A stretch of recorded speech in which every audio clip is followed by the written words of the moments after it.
This is John Thack, we're back to our video essay. And today we'll be discussing the FNAF movie, and why it's the perfect example of a movie that's misunderstood.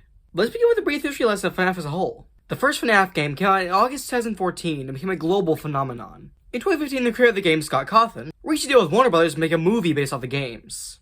So, years went by, the movie got delayed further and further, and further, and further, until eventually, everyone kind of thought it was never going to happen.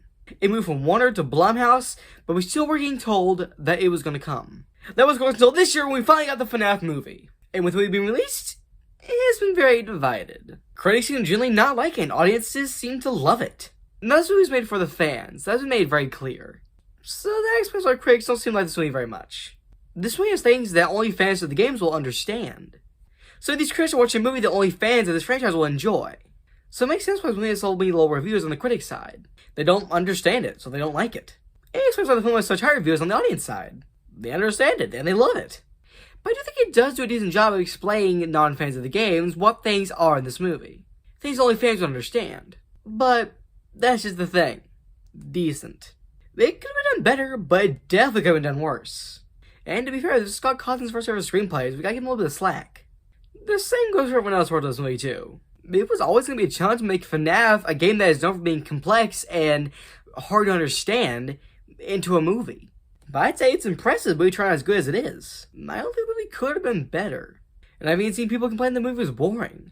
And I guess I can see how someone could think this. Personally, I don't.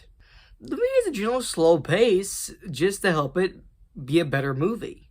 And as someone who doesn't mind slow-paced movies, this wasn't a problem for me. But I can see how someone could think this movie is boring. So the FNAF movie? It's just misunderstood. Fans love it, and critics don't.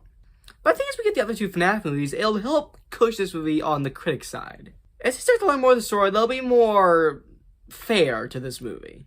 And I think years from now, if we have that trilogy, people look at this movie differently.